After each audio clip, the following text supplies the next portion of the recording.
Welcome to Shorthand Dictation Practice. Today's dictation, Shorthand Transcriptions, by Sir Kailash Chandra. Transcription number 29 at 80 words per minute. Get your pen and notebook ready. We will start the transcription in 5 seconds.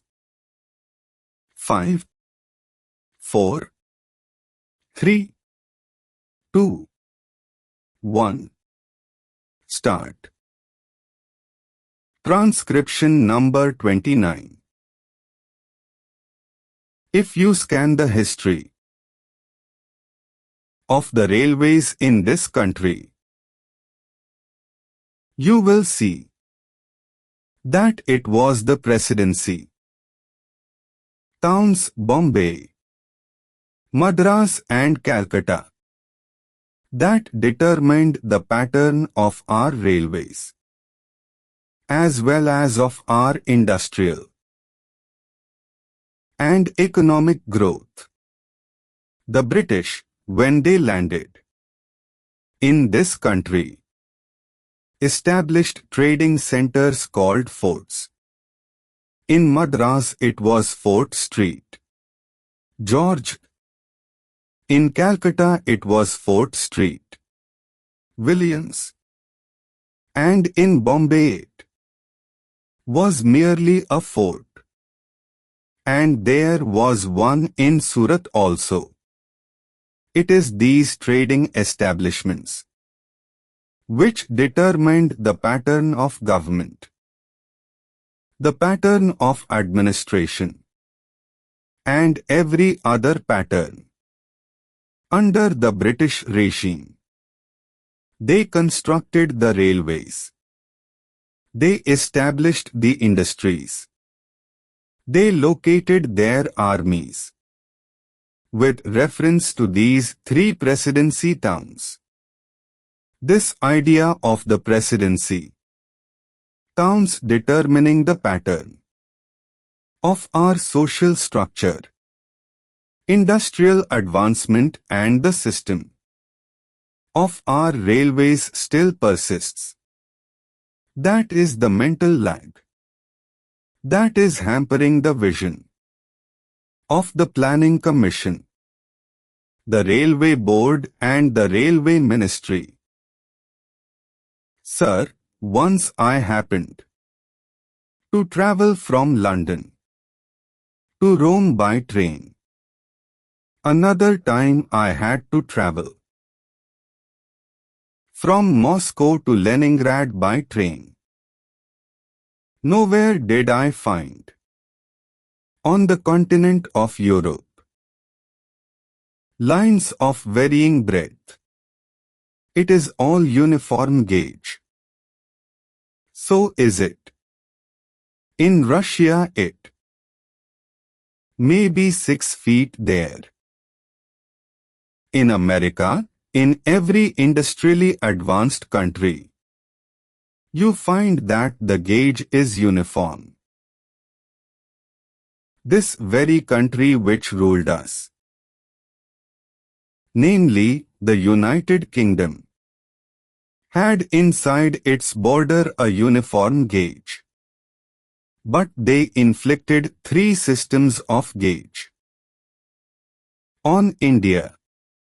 They thought that would perpetuate what is called their domination, or in the negative sense, that it would impede the industrial and economic growth of India. Secondly, it would make India always the customer and purchaser of lines and locomotives and rolling stock from the United Kingdom. In the old days, I am told, it is the government which built the broad gauge line, and it is the private companies that took to the meter gauge and the narrow gauge. though they may not have had the distinction of private and public sector in view then. It now appears that what the so-called public sector then did has been good and what the private sector then did has been to our disadvantage. I would appeal to these agencies to introduce a uniform gauge throughout India. In this connection, it will be interesting to note the talk of the Ho Railway Minister about the schools, primary schools, higher secondary schools, and high schools for the Indian Railways. If you examine the previous speech of the Railway Minister and also the working report of the Railway Board, you will find that the same figure is repeated every year. I have examined the figures and I find that this year only 16 schools have been added, out of which 13 are primary schools. One is a higher secondary school, and 2 are middle or high schools. Instead of saying that they have been able only to provide 13 primary schools, or 1 or 2 more high schools, or higher secondary schools, the same figures are repeated in the speech. Although the Railway Board has all along been saying that education is the responsibility of the state, and therefore the Railway Board does not own this responsibility, I would like to remind the Railway Minister about the agreement reached between the National Federation of Railwaymen and the Railway Board in the year 1955, according to which the Railway Board undertook to provide primary schools for the education of the children of railway employees. Sir, as I told you earlier, I had to say many things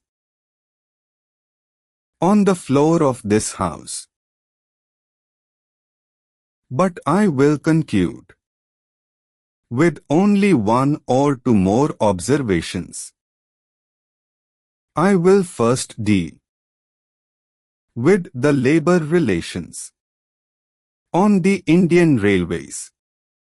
I slightly differ from my Ho friend when he quoted me as saying that the permanent negotiating machinery has completely failed. It is a fact that this machinery is not functioning satisfactorily. At certain places, it has failed.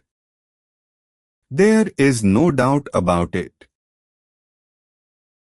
But I would say in this house most frankly that at the board's level, this machinery has been working successfully. But this is not the position so far as the zonal railways are concerned. I do not say that in all the zonal railways it is so, but in certain zonal railways and in most of the divisions, of these railways it has failed. I was expecting that the railway minister would examine the working of this machinery. In all the railways, what is the greatest defect in this machinery? This machinery suffers to the extent that at the board level, if there is difference of opinion between the railway board and the railway labor, no arbitration machinery is provided to settle the disputes.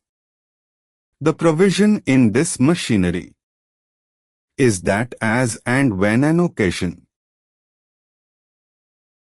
arises, an ad hoc tribunal would be set up by the government.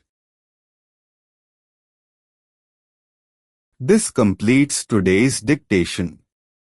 Practice well and see you in the next session.